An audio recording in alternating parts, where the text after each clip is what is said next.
우리에게 주시는 하나님의 말씀은 신명기 24장 10절부터 22절까지입니다. 구약 성경 298쪽에 있습니다.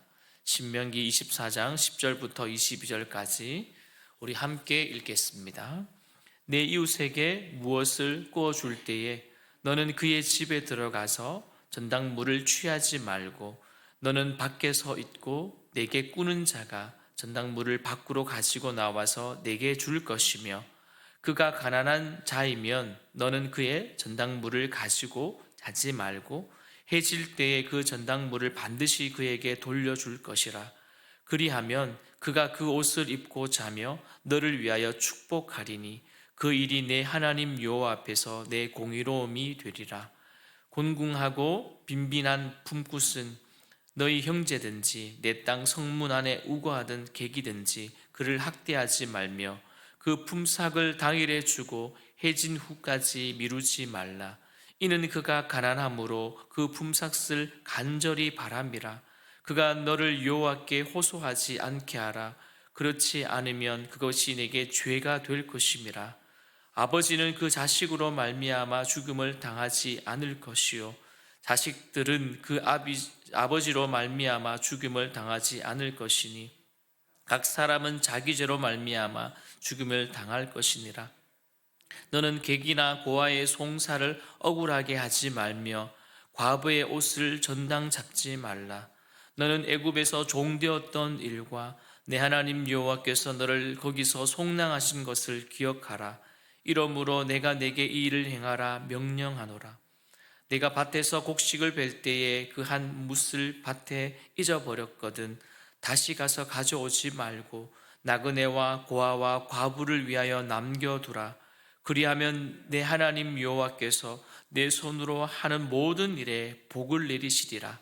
내가 내 감람나무를 떤 후에 그 가지를 다시 살피지 말고 그 남은 것은 객과 고아와 과부를 위하여 남겨두며 내가 내 포도원의 포도를 딴 후에 그 남은 것을 다시 따지 말고 객과 고아와 과부를 위하여 남겨두라.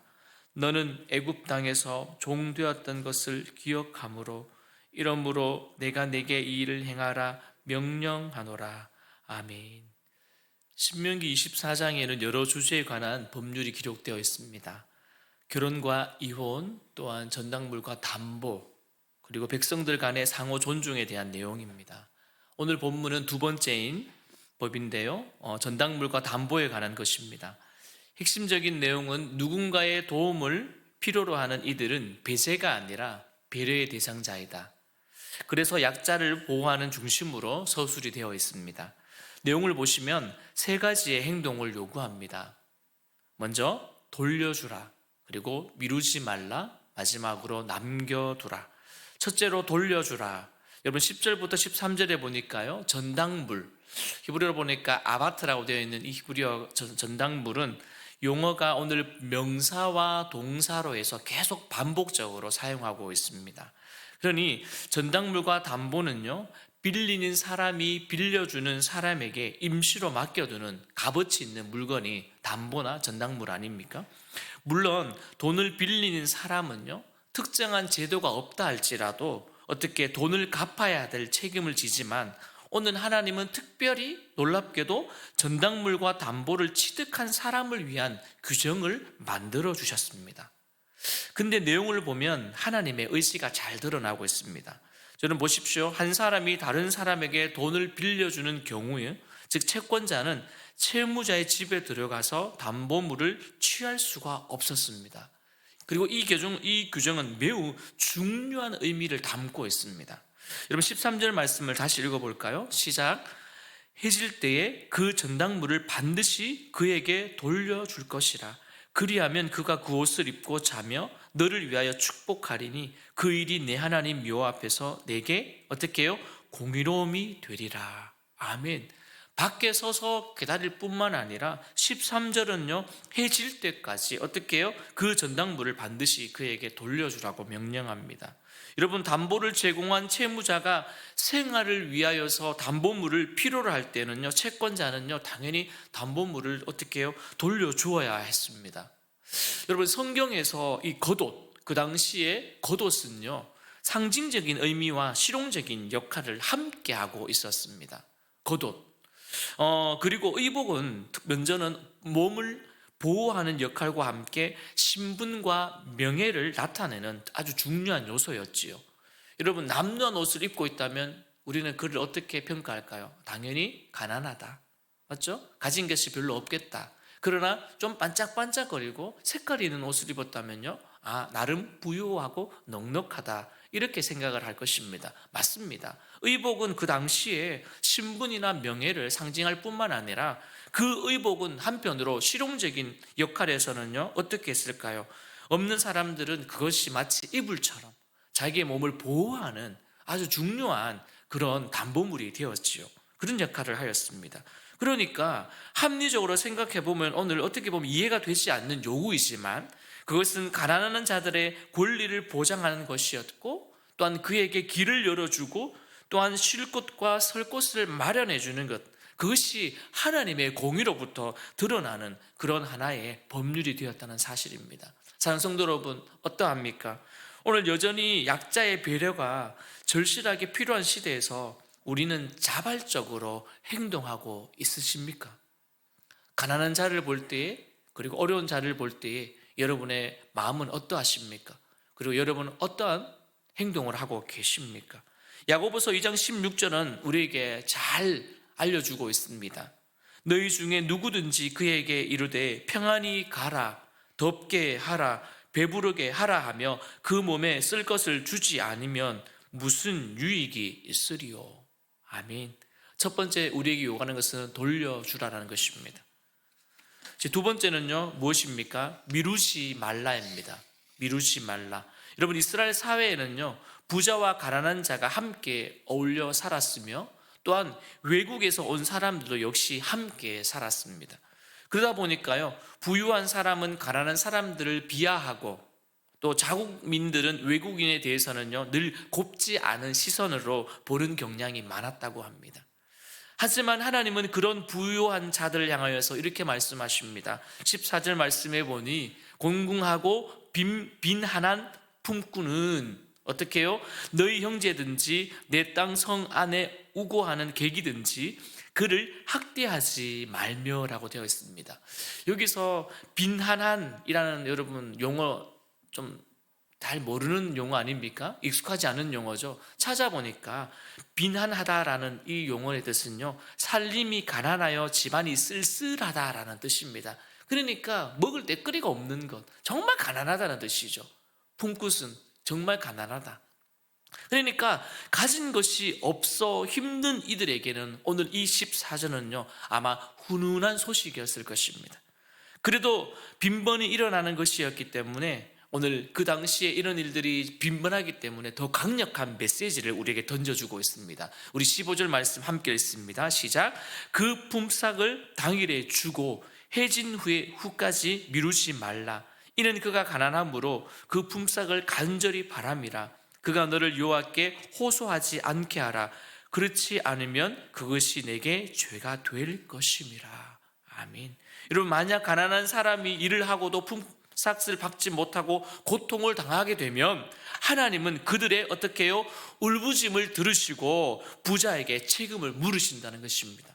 여러분, 가난한 사람을 대하는 태도가 하나님 앞에서의 의로움과 불의함을 가르는 중요한 기준임을 여러분 기억하십시오. 그래서 우리는 미루지 말아야 될 것입니다. 마지막으로 이제 셋째, 남겨두라입니다. 여러분, 이스라엘 백성들이 가난한 사람들을 위하여 할 수 있는 또 다른 관대함의 표시는요, 밭에서 모두 거두지 않고 남겨두는 것이었습니다. 이것은 출애굽기 22장 20절부터 23절과 연결되어 있는 것으로 아주 중요한 부분인데요, 그 밖에도 다양한 본문들과 함께 되어 있습니다. 그렇다면 출애굽기 20장 20절부터 23절 말씀을 제가 읽어드립니다. 여호와 외에 다른 신에게 제사를 드리는 자는 멸할지니라. 너는 이방 나그네를 압제하지 말며 그들을 학대하지 말라. 너희도 애굽 땅에서 나그네였음이라. 너는 과부와 고아를 해롭게 하지 말라. 내가 만일 그들을 해롭게 함으로 그들이 내게 부르짖으면 내가 반드시 그의 부르짖음을 들으리라. 여러분, 이 본문과 오늘 신명기 본문과 너무나 연결되어 있습니다. 그러니까 오늘 이 17절은요, 이스라엘 사회 누구에게 명령하는 것입니까? 특별히 지도자들에게 명령하는 그런 내용이었습니다. 그렇다면 이들이 객과 고아와 과부를 억울하게 하면 안 되는 이유가 무엇입니까? 이 신명기 저자는 방금 이야기했던 것처럼 그것이 출애굽 사건과 연관시켜서 이야기하고 있습니다. 18절에 보니까 어떻게 해요? 너도 예전에 애굽에서 종되었던 일과 하나님, 즉 하나님 여호와께서 너희를 거기서 속량한 것을 어떻게 해요? 기억하라 라고 하고 있습니다. 여러분, 이 말이 그들에게만 해당될까요? 우리도 동일하지 않습니까? 하나님의 은혜로 우리가 이 자리에 있다면, 하나님의 은혜가 없을 때에는요, 지금 그들하고 똑같이 살았다는 것입니다. 세상에서는 희망이 있는 것처럼 살았지만 사실상 어떻게 해요? 죄와 허물로 죽을 수밖에 없는, 아니 죽었던, 그리고 지옥 가야 될, 그리고 인생에서는 즐겁고 만족을 가지겠지만 어떻게 해요? 영원한 생명이 없는 우리들에게 하나님께서 먼저 오셔서 찾아오셔서 우리를 사랑해 주셨다. 그 은혜로 인하여 우리가 이 자리에 있다면 동일한 메시지일 것입니다. 그래서 하나님이 이스라엘을 애굽의 압제에서 구원하여 주셨듯이 불쌍한 자들을, 우리도요, 불쌍한 자를 이스라엘 압제에서 구원하여 주셨다는 것을 잊지 말라라고 이야기하고 있습니다.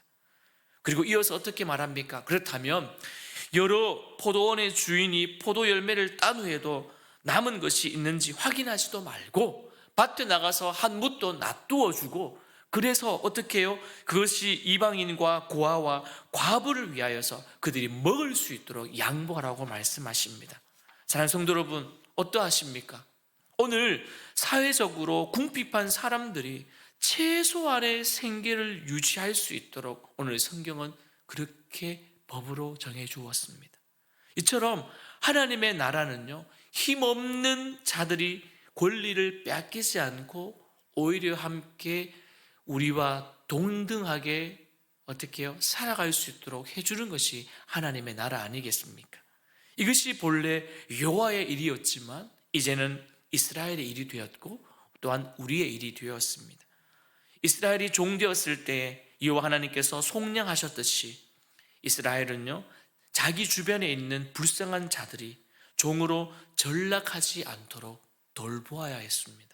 그러므로 하나님의 나라가 진심으로 바란다면 우리들도 가난한 사람들의 권리가 보장받는 사회가 되도록 우리는 함께 힘을 써야 될 것입니다. 그리고 우리 안에, 우리 교회 공동체 안에, 우리의 목원들 중에, 성도분 중에 그런 이들이 있다면 우리는 그들을 도와야 될 것입니다. 그래서 그들도 사회 일원으로, 교회 공동체 일원으로, 그리고 더 나아가서 우리가 하나님의 자녀로서 책임을 다하는 우리들이 되어지기를 주님의 이름으로 축원드립니다.